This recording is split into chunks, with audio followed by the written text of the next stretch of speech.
नमस्ते। श्री मात्रे नमः। तो आज हम जिस टॉपिक के बारे में डिस्कस करेंगे उसका नाम है सन।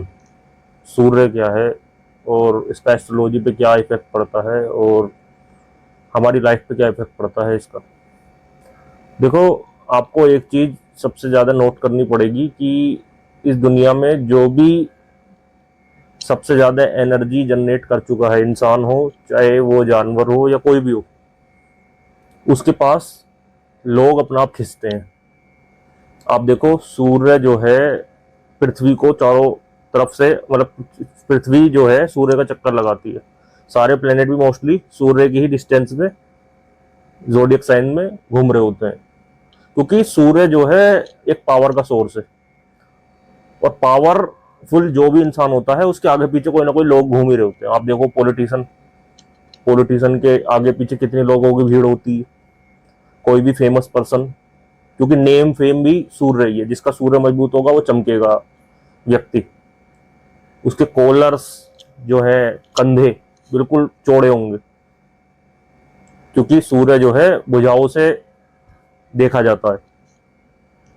अब आप देखिए कि रावण इतना शक्तिशाली, जिसका नाम आज तक लिया जाता है, इतना विद्वान, क्योंकि उसने अपनी भुजाओं से ही कैलाश पर्वत को उठा दिया भगवान शिव के। तो भुजाओं में जितनी ताकत होती है हमारे थर्ड हाउस में, उतना सूर्य मजबूत होता है। इस पे भी डिस्कस करेंगे हाउस वाउस के बारे में। पहले तो हम सूर्य के बारे में ही डिस्कस करते हैं। तो इस दुनिया में जितने ज्यादा लोग अपनी एनर्जी जनरेट कर चुके हैं, एनर्जी जनरेट करने के कई सारे सोर्स होते हैं। कुछ लोग तो बाई बर्थ उस एनर्जीज को लेके आते हैं, और कुछ जिसको बोलते हैं हम ओरा, इनका तो ओरा ही ऐसा है कि भाई लोग इनसे खींचे चले जाते हैं, इनके पास में प्रभावित हो जाते हैं इनसे। तो ये सब सूर्य की निशानी है कि उनका सूर्य वही बहुत मजबूत है। अब आप देखिए, जितने भी ऋषि मुनि हुए, उन्होंने क्या किया, मंत्र जाप से एनर्जी क्रिएट की, क्योंकि मंत्रों में वाइब्रेशन होती है जिससे कि ऊर्जा जो है हमारे पास बन जाती है। जिससे हमारा क्या होता है कि भाई उनके जो ब्रह्म ऊर्जा है, जैसे हम कहते हैं कुंडलिनी जागरण, उसमें होता क्या है, हम अपनी ब्रह्म ऊर्जा को ऊपर उठा रहे होते हैं। ऊर्जा को, ऊर्जा ही सूर्य है। सूर्य की तीन अवस्थाएं हैं, भूर भुवा स्व। गायत्री मंत्र पूरा जो है सिर्फ सूर्य के ऊपर ही समर्पित है। माँ गायत्री और सूर्य कनेक्टेड ही हैं एक दूसरे से। ठीक है, गायत्री की साधना, गायत्री मंत्र की साधना से सूर्य की साधना का बिल्कुल पूर्ण फल मिलता है। ठीक, तो अब आप देखिए कि भाई भूर भुवा स्व, तो जब सूरज सुबह सुबह उगता है तो वो भूर होता है।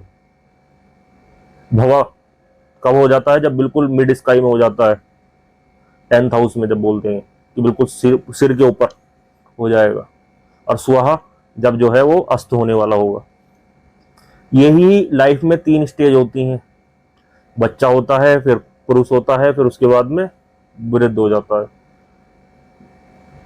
ठीक, तो हम देखते हैं कि भाई जिस जिस व्यक्ति ने जितनी ज्यादा एनर्जी, या तो वो संत हो या व्यक्ति हो, जिनने जितनी ज्यादा एनर्जी क्रिएट कर रखी है, वो उतने ही ज्यादा पावरफुल है।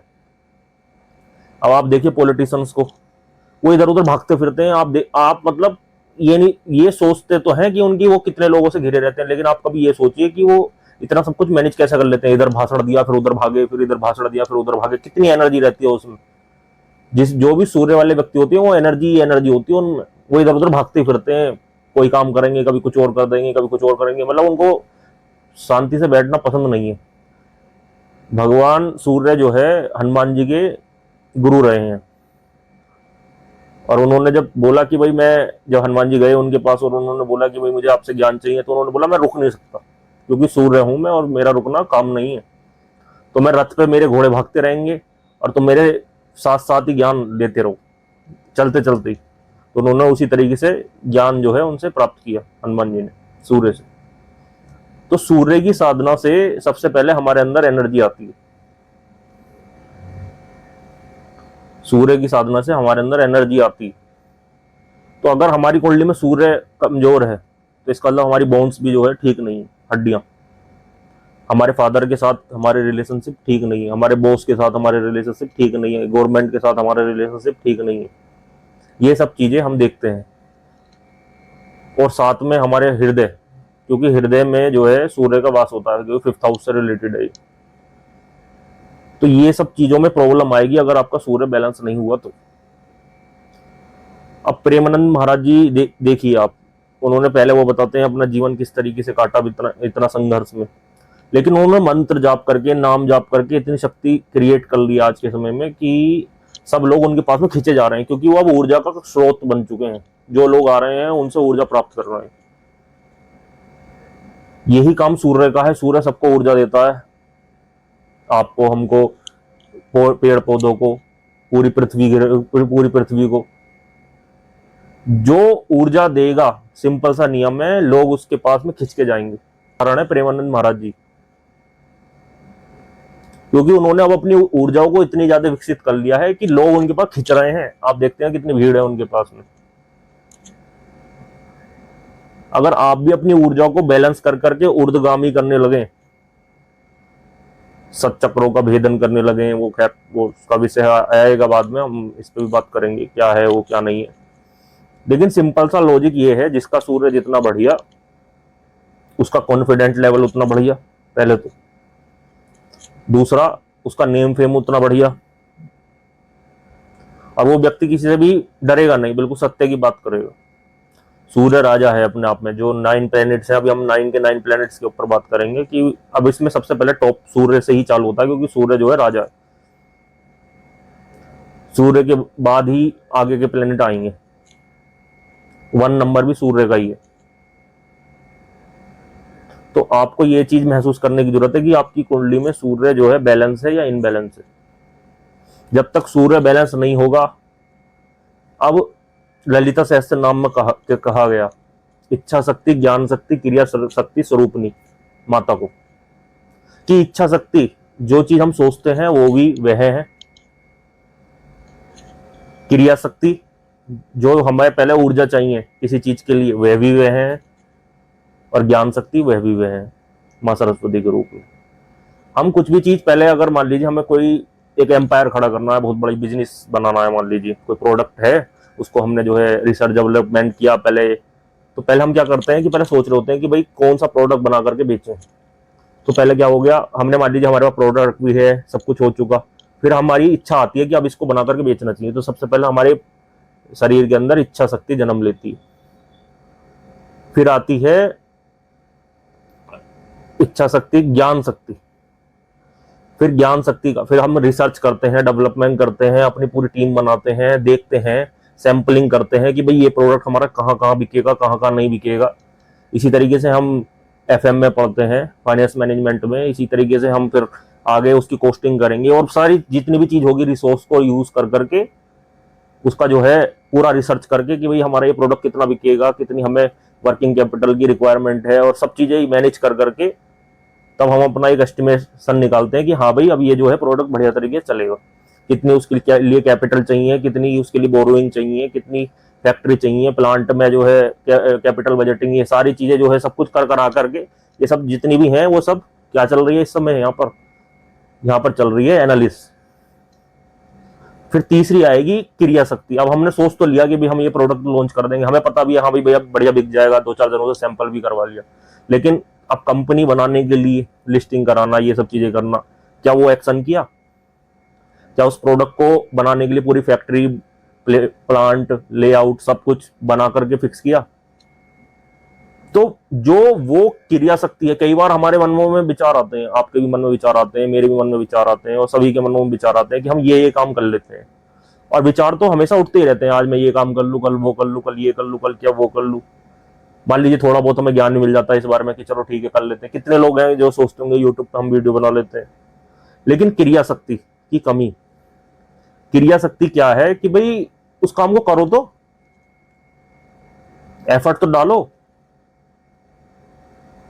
यहां पर माता की ही शरण लेनी पड़ेगी, क्योंकि अभी हम आगे जब जाएंगे, क्योंकि हमारा यही सब टॉपिक रहने वाला है, स्पिरिचुअलिटी, एस्ट्रोलॉजी, हमारे जो वेदांग हैं वो इस चैनल पर रहेंगे, और दूसरा मेरा जो चैनल रहेगा उसके अंदर ये क्या नाम है, फाइनेंस और सारा अपना कॉस्ट अकाउंट और ये फाइनेंशियल अकाउंट और स्टॉक मार्केट सारा बिल्कुल वहां पर ही देखेंगे हम। ठीक है, अभी तो फिलहाल यहाँ एस्ट्रोलॉजी के ऊपर ही बात करते हैं। तो आप सिंपल सी मैं आपको ये बात समझाना चाह रहा हूं कि भाई जिसके अंदर जितनी एनर्जी है या जो अपनी एनर्जीज को ऊपर करने के लिए पूरी प्रयत्न कर रहा है वो उतना ज्यादा चमकेगा। आपकी इज्जत तब होती है ऑफिस के अंदर भी या कहीं भी, घर में, समाज में, जब आपका नेम हो, फेम हो, आपका ओरा हो या कुछ अंदर आपके अंदर कोई कैपेबिलिटी हो। समझ रहे हैं ना? भूर भुवः स्वः, ये तीन ही स्थिति हैं सूर्य की। जितनी ज्यादा एनर्जीज आप क्रिएट करेंगे अपने अंदर, उतना ज्यादा आपका सूर्य मजबूत होता चला जाएगा और उतना ज्यादा आपको अगर नेम चाहिए, फेम चाहिए, पॉलिटिशियन कनेक्शन चाहिए, समाज में अपनी इज्जत चाहिए, रुतबा चाहिए, तो वो आपको सिर्फ सूर्य देगा। इसके अलावा और कोई प्लेनेट नहीं दे सकता। चाहे सूर्य आपका 6 हाउस का लॉर्ड हो, 8 हाउस का लॉर्ड हो, 12 हाउस का लॉर्ड हो, कहीं का भी हो, वो चाहे मेलेफिक प्लेनेट के साथ बैठा हो, बेनिफिक के साथ बैठा हो, D9 में, चाहे वो नीच का हो, किसी भी तरीके से हो, पाप कतरी योग में बैठा हुआ हो, लेकिन सूर्य की आराधना आपको करनी ही पड़ेगी। रावण का आज तक नाम इसलिए ही लिया जाता है क्योंकि उसने सारे देवताओं को हिला करके रख दिया। उसके अंदर इतनी एनर्जी थी, उतनी ज्यादा मतलब कह सकते, क्योंकि वो इतना ऊर्जा अर्जित कर चुका था भगवान शिव के आगे शीश काट काट के, और जो है मंत्र जाप कर करके, कभी ब्रह्मा से वरदान प्राप्त करे, कभी भगवान शिव से प्राप्त करे, और इतनी सारी विद्याओं को उसने प्राप्त किया। क्योंकि 5th हाउस से विद्या भी देखते हैं, 5th हाउस से देखते हैं ना विद्या। तो उसने इतनी विद्याएं अर्जित कर ली, उतना नाम अर्जित कर लिया, आज तक उसका नाम मिटाए से मिटने का नहीं है कहीं भी। ठीक है? तो हम भी आपको यही समझाना चाह रहे हैं, जितना आप अपना सूर्य स्ट्रॉन्ग करेंगे। कैसे पता चलेगा हमारा सूर्य कैसा है कैसा नहीं है, ये हम आगे डिस्कस करेंगे आगे की वीडियोस में। लेकिन अभी जो फिलहाल मैं आपको समझाना चाह रहा हूं वो सिर्फ इतना ही है कि जितनी एनर्जी आप क्रिएट करेंगे, अब वो एनर्जी क्रिएट करने की 3-4 विधियां हैं, मैं आपको बता देता हूँ। पहला है सबसे आसान और सबसे ज्यादा इफेक्टिव मंत्र जाप। जितना ज्यादा आप बैठ करके एक आसन में मंत्र जाप को करते हैं, उतनी ज्यादा आपकी ऊर्जा ऊर्ध्वगामी होती है। कुछ प्राणायाम भी है, योगा है, जैसे कपालभाति है और रेचक, पूरक, कुंभक। अब आप देखेंगे इससे सबसे ज्यादा एनर्जी क्रिएट होती है कि भाई आपने सांस भरी, अपने पेट के अंदर बंद कर ली इस तरीके से, या तो कैसे भी सांस को बंद कर लेना। अब ये सांस पेट में रहेगी और अपना मंत्र जाप कीजिए, और उसके बाद फिर छोड़िए। ये क्रम चलता है, ये आगे बताएंगे इस बारे में भी, रेचक, पूरक, कुंभक कैसे होता है, क्या है। उससे भी सबसे ज्यादा ऊर्जा हमारी क्रिएट होती है। ये जितनी भी चीजें थी, आसन जब हमारा सिद्ध होने लगता है, जब हम बैठते हैं और हमारे पैर सुन्न हो जाते हैं, और आप देखते हैं कि जब आप मंत्र जाप करते करते आपकी बॉडी इस तरीके से हिलने लगती है, आप सोचते हैं कि पता नहीं क्या हो गया, कि भाई ऐसे कैसे हिल रही है, ऐसे ऐसे झटके कैसे आ रहे हैं, वाइब्रेशन कैसे हो रही है, कभी कभी खुद हाथ ऊपर चला जाता है, कभी गर्दन इधर उधर हो जाती है। वो क्या है, एनर्जी जहां जहां हिस्से में नहीं है वहां वहां जा रही है। जब आप, सिंपल खेल एनर्जी का है, एनर्जी के बिना इस संसार में है ही नहीं कुछ।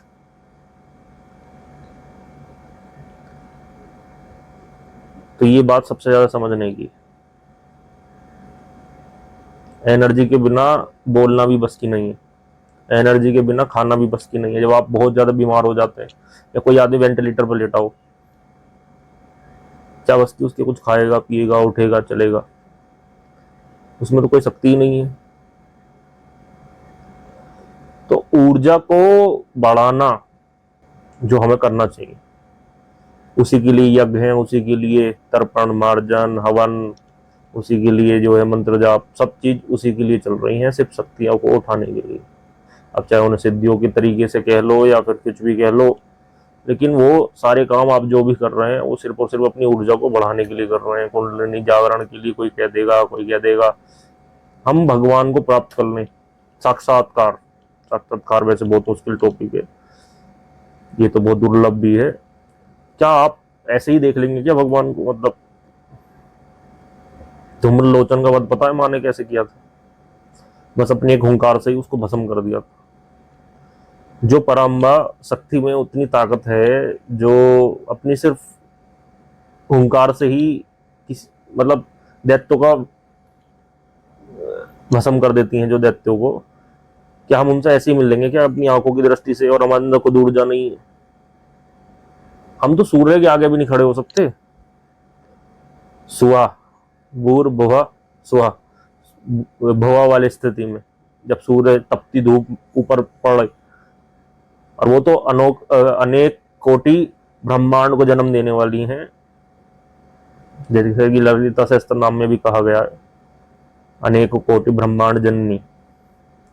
तो क्या हम उनको ऐसे देख लेंगे क्या फेस टू फेस? मतलब इतनी ऊर्जा कहाँ है हमें? तो मंत्र जाप से होता क्या है कि भाई वो जी बोलते हैं कि भाई 1 करोड़ मंत्र जाप कर लो, 2 करोड़ कर लो, 1.25 लाख से तो अगर सब कुछ हो जाता तो फिर घर घर में सिद्ध हो जाते। लेकिन 1.25 लाख से तो पहली स्टेज होती है, वो करने तो बहुत करोड़ों पड़ेंगे। उससे सब कुछ होगा ये कि सिर्फ और सिर्फ ऊर्जा ही ऊपर जाएगी, क्योंकि ऊर्जा बढ़ाते चले जाओ तुम भी बढ़ते चले जाओगे, मंत्र जाप करते चले जाओ तुम भी बढ़ते चले जाओगे, ऊर्जा को ऊर्ध्वगामी करते चले जाओ तुम भी बढ़ते चले जाओगे। अब छोटी छोटी चीजों के लिए आप परेशान हो रहते हो, जी हमारा ये काम नहीं हो रहा जी, मुझे इतने दुख हैं जी। ऊर्जा तुम्हारी कम है इसलिए तो तुमको सबसे ज्यादा दुख आ रहे हैं। जो छोटी छोटी चीज है जो बिल्कुल ऐसे ही निमट जाएंगी, क्योंकि ऊर्जा तुमने इतनी अपनी छीण कर ली है कि तुम जो है समझ ही नहीं पा रहे उस चीज को। एक बलवान व्यक्ति के लिए 20 किलो 50 किलो वजन उठाना कोई ज्यादा बड़ी बात नहीं है, लेकिन वह व्यक्ति जो अभी वेंटिलेटर से उठाओ, उसके लिए कोई अगर 1 किलो भी उठा ले वो बहुत बड़ी बात है। 1 किलो 2 किलो भी उठा ले तो, जो 10-15 दिन से वेंटिलेटर पड़ा हो। यहाँ डिफरेंस सिर्फ एक ही चीज का आ रहा है, ऊर्जा का,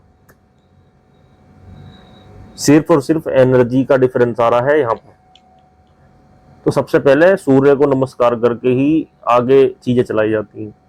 गायत्री माँ की साधना को इसलिए ही सबसे ज्यादा प्रधान माना गया है, शास्त्रों में भी वेदों की माँ को गायत्री कहा गया, क्योंकि उस साधना से ही आगे चलता है। हमारे यहाँ ब्राह्मणों में भी सबसे पहले जब यज्ञों पर भी संस्कार होता है तो गायत्री मंत्र दिया जाता है, क्योंकि जब तक ऊर्जा ही नहीं होगी तो करेंगे क्या ब्राह्मण? इतने वेद होते हैं जो समझने में भी इतने भारी होते हैं, वो कैसे पाठ करेंगे उनका? क्योंकि 5th हाउस को ही मजबूत कर रहे हैं यहाँ पर हम।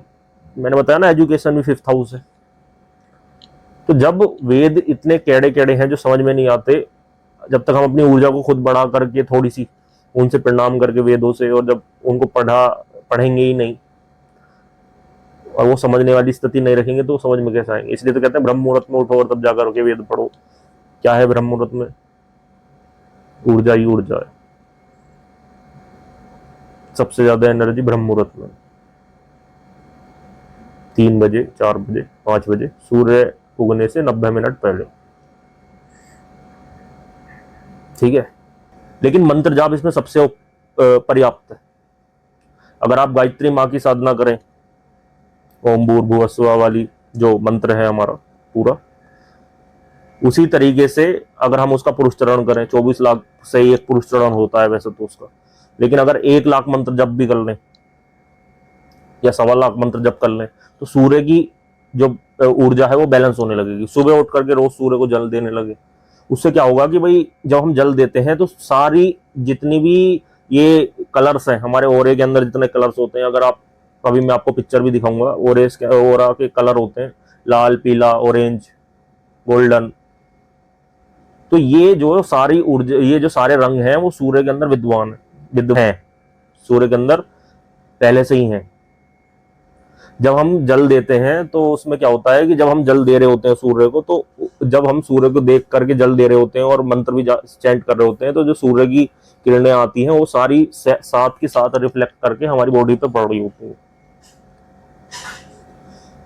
इतनी ज्यादा ऊर्जा होती है गायत्री मंत्र में कि उसको पहले तो जो है विधान था कि भाई ये पहले से ही विधान है कि उसको जल के अंदर खड़े होकर के जपना चाहिए, क्योंकि वो इतनी ज्यादा ऊर्जा क्रिएट कर देता है कि वो संभाले से नहीं संभलती। एक फिल्म एक्टर गोविंदा जो है वो बताते हैं अपने जीवन में कि उन्होंने 24 लाख गायत्री मंत्र जाप किए थे, और उसके बाद वो कहां से कहां आ गए आप सभी जानते हैं। उन्होंने कितनी पिक्चरें साइन की थी अपने जमाने में। तो उन जैसी चमक भी आज तक कोई एक्टर जो है पा नहीं पाया है उस समय के जितनी, क्योंकि उन्होंने ऊर्जा ही इतनी अर्जित कर ली अपने अंदर।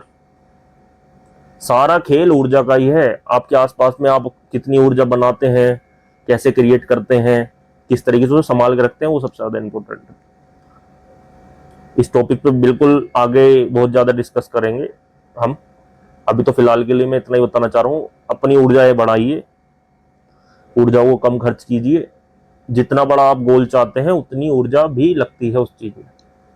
जितनी तेजी से आपको बॉल हिट करनी है उतनी ही ताकत चाहिए। जितने बड़े आप बनने चाह रहे हैं उतनी ज्यादा चमक भी चाहिए आपके अंदर। तो मैं तो इतनी ही कह करके अपनी वाणी को परिणाम दूंगा। नमस्ते, श्री मात्रे नमः।